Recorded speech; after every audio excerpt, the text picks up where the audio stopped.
Ahora vamos a hablar de fármacos antitrombóticos y las consideraciones perioperatorias en pacientes con tratamiento anticoagulante.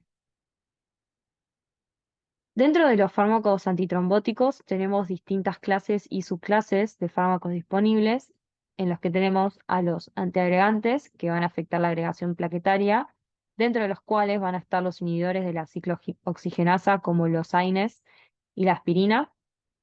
También están los antagonistas de los receptores P2 y 12, como la ticlopidina y el clopidogrel. Tenemos a los antagonistas de los receptores de la glucoproteína 2B3A de las plaquetas, como la apiximab, el eptifibatida y el tirofiban. Después tenemos los anticoagulantes, que están los antagonistas de la vitamina K, como la warfarina. Tenemos a la heparina, ya sea de bajo peso, no fraccionada o fondoparinux. Tenemos a los inhibidores directos de la tromina, como el argatroban de Vigatran, y a los inhibidores del factor 10 activado, como el rivaroxaban y apixaban. Y por último, tenemos los trombolíticos que van a afectar la fibrinólisis, dentro de los cuales tenemos fármacos específicos de la fibrina, como la teplasa, reteplasa, y los no específicos, que serían la estreptoquina. Los antiagregantes son fármacos que van a impedir la formación de trombos, inhibiendo la agregación y o la adhesión plaquetaria. Tenemos a los inhibidores de la ciclooxigenasa, que ya dijimos que son el ácido acetilsalicílico y los antiinflamatorios no esteroideos. En el caso del ácido acetilsalicílico, es un inhibidor no selectivo e irreversible de la COX-1 más que nada, y también de la COX-2, pero en altas dosis porque es 170 veces menos sensible.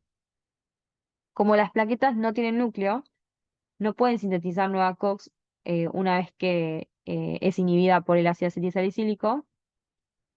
Entonces hace que la inhibida del ácido acetilsalicílico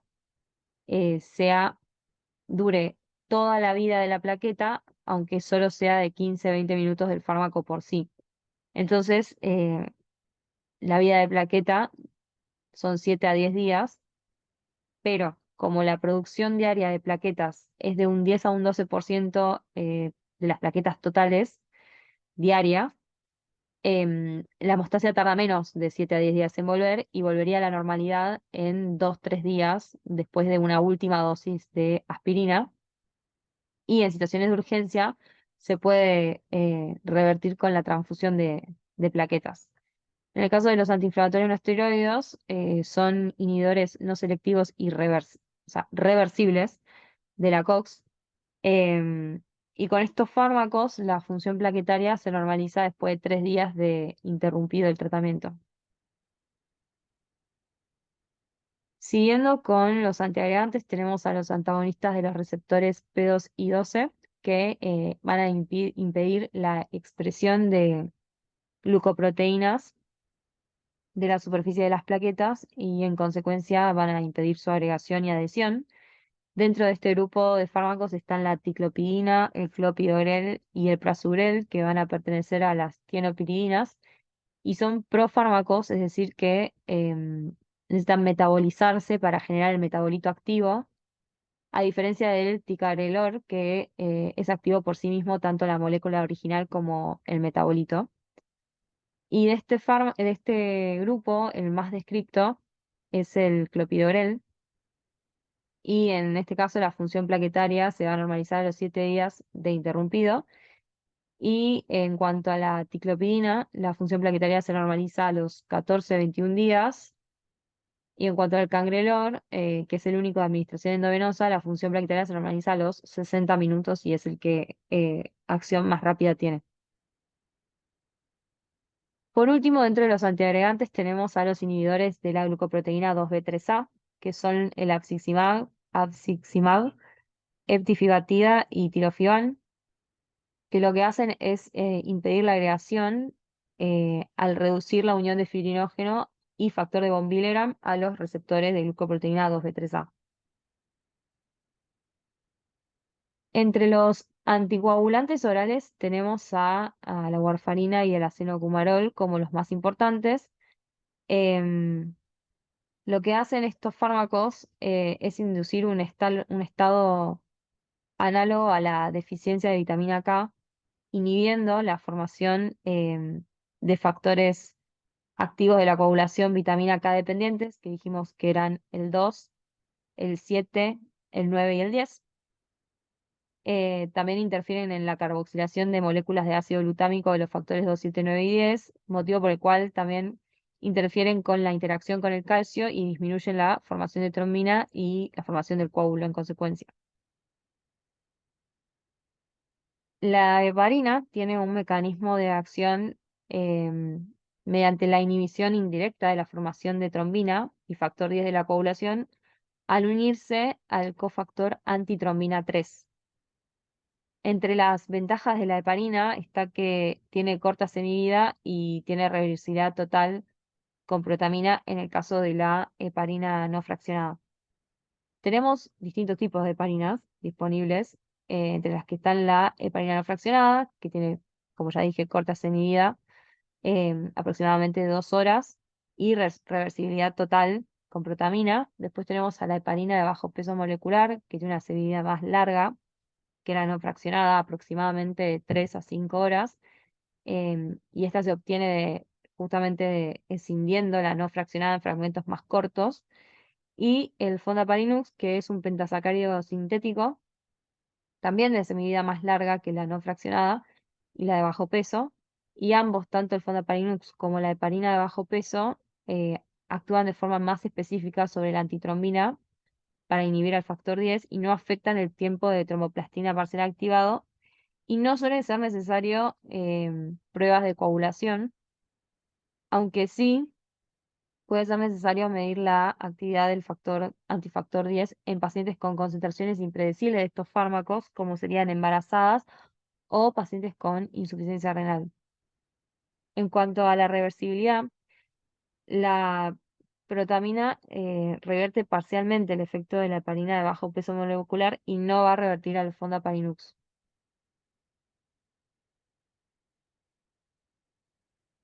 En cuanto a los anticoagulantes orales directos, son fármacos cuyo comportamiento es más predecible y tienen menos interacción medicamentosa, entonces se pueden administrar sin necesidad de monitorización diaria. Tenemos dentro de estos fármacos a los inhibidores directos del factor 10, que son el rivaroxaban, apixaban y endoxaban, que igualmente se pueden monitorizar con pruebas antifactor 10. Y después tenemos al inhibidor directo de la trombina, que es el de Vigatran, cuya monitorización no es fácil porque no existe ninguna prueba de lago perfecta. Por último, tenemos a los trombolíticos, que la mayoría de estos fármacos son serinas que transforman el plasminógeno en plasmina, que luego lisa el coágulo, degradando el fibrinógeno y la fibrina.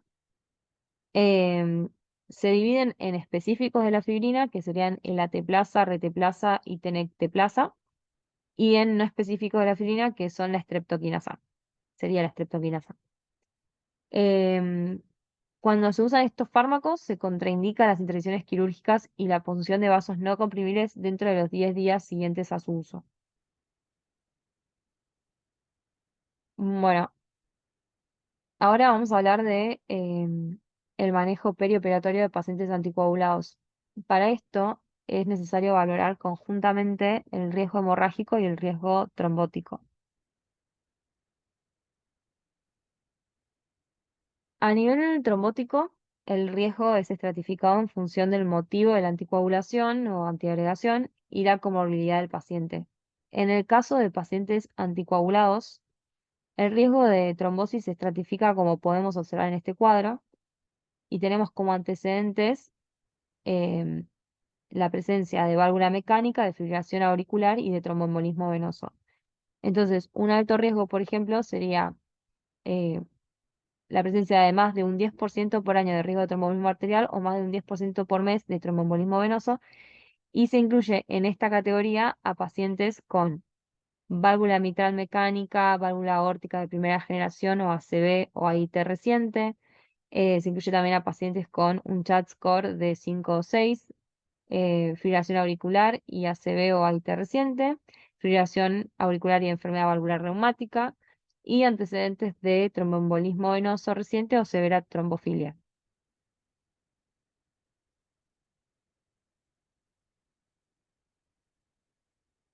De igual modo, en los casos de fármacos antiagregantes se habla de alto, moderado o bajo riesgo trombótico en función de las comorbilidades que se observan en el cuadro, en el que se tiene en cuenta el motivo de la agregación, de la antiagregación, ya sea por síndrome coronario agudo, enfermedad coronaria estable, enfermedad cerebrovascular o enfermedad arterial periférica.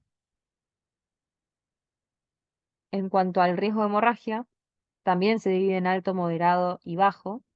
Un bajo riesgo hemorrágico sería el caso en el que la hemostasia se puede conseguir de manera adecuada o en el caso de hemorragia, de una hemorragia que no suponga un riesgo vital ni la necesidad de transfusiones. En este caso se incluyen las cirugías menores periféricas, la ortopédica menor, procedimientos dentales simples, endoscopía, cirugía otorrinolaringológica endoscópica, por ejemplo. Y un riesgo moderado sería el caso en el que una hemostasia puede ser difícil de llevar a cabo o que aumente la necesidad de transfusión o una reintervención quirúrgica. Y en este caso se incluyen las cirugías mayores viscerales, cardiovasculares, ortopédica mayor y punción raquídea en el caso de anestesia. Después, en el alto riesgo hemorrágico, las intervenciones pueden comprometer la vida del paciente o el resultado de la cirugía, em, y en este caso se incluirían a la neurocirugía, por ejemplo. Además, debe tenerse en cuenta que otra serie de factores existen para determinar el riesgo hemorrágico y son inherentes al paciente y al medio.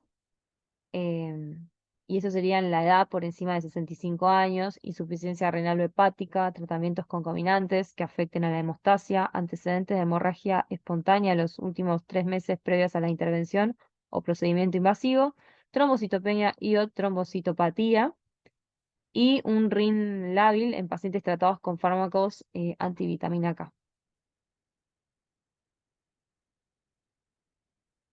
Bueno, en cuanto a los anticoagulantes, hablando de los fármacos antivitamina K, idealmente la suspensión se tiene que llevar a cabo en los 5 días previos al procedimiento, en el caso de la warfarina, y 2 o 3 días previos para el acenocumarol. En algunos casos se va a necesitar la terapia puente con heparina, que es una medida efectiva que reduce el riesgo de tromboembolismo, pero igual puede aumentar el riesgo de sangrado. Em, en estos pacientes está indicada la realización de una prueba de RIM previa a la intervención y en caso de obtener un resultado menor o igual a 1,5, se puede realizar la intervención. Si es mayor, eh, va a variar en función de si se trata de una cirugía programada o urgente. Si es una cirugía programada, se puede administrar vitamina K oral o endovenosa a dosis de 1,5 miligramos con un posterior control tras 12-24 horas. Y en cirugías que no permitan esperar, se administra complejo protrombínico en función del RIM, o con menos evidencia de recomendación se puede administrar plasma fresco congelado a dosis de 5 a 8 mililitros kilogramos. Respecto a la reintroducción de los anticoagulantes tras la cirugía o el procedimiento en general, tanto los antivitamina K como los nuevos anticoagulantes se pueden reintroducir 24 horas después. En los procedimientos con alto riesgo hemorrágico, em, el inicio de la anticoagulación tiene que demorarse de 48 a 72 horas y se puede recurrir a la terapia puente posoperatoria en pacientes con alto riesgo tromboembólico. En cuanto a los anticoagulantes de acción directa, en el caso del Debigatran, que dijimos que era un inhibidor directo de la tromina, su suspensión previa a la cirugía depende de la función renal, ya que es un fármaco que se elimina de manera renal y también depende del riesgo hemorrágico. En este caso no está recomendada la terapia puente con heparina y si la cirugía fuera de urgencia, se recomienda diferirla 24 horas si es posible o valorar el uso de adarucizumab, que es el antídoto de este fármaco.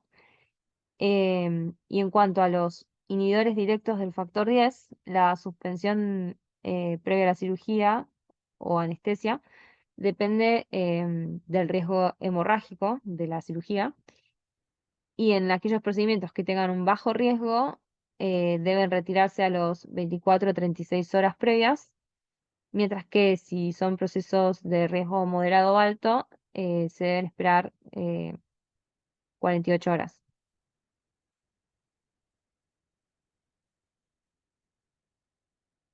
En función del riesgo hemorrágico y protrombínico del paciente y la cirugía, se decide de forma individual la necesidad o no de terapia puente después de retirar anticoagulantes. Su reintroducción después del procedimiento a dosis profilácticas o terapéuticas también se valora individualmente. Y la terapia puente se tiene que suspender 4 a 6 horas antes del procedimiento en el caso de la heparina no fraccionada y 12 horas en caso de la heparina de bajo peso molecular, si la dosis es profiláctica, o 24 horas si se trata de dosis terapéutica. En cuanto a la antiagregación, depende de la emergencia de la cirugía.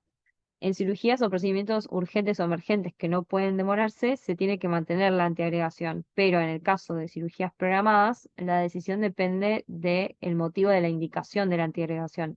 Entonces, si la antiagregación es por prevención primaria, se suspende 5 días antes de la intervención y si no es así, eh, se valora el riesgo hemorrágico, que puede ser bajo, y en ese caso mantengo la antiagregación, pero de ser alto, de moderado a alto, va a depender del antiagregante. En el caso de la aspirina, se suspende 3 días antes con el clopidogrel y el ticagrelor, que son inhibidores del receptor P2 y 12, se espera 5 días y con el prasugrel 7 días. De no existir contraindicación, se puede iniciar de nuevo la terapia en las próximas 24 a 72 horas después de la cirugía y debe considerarse dosis de carga con 2 antiagregantes si existe un alto riesgo trombótico, siempre y cuando se esperen 48 a 62 horas si hay alto riesgo hemorrágico. Bueno, con eso concluimos la clase, les agradezco la atención y no olviden suscribirse al canal de YouTube.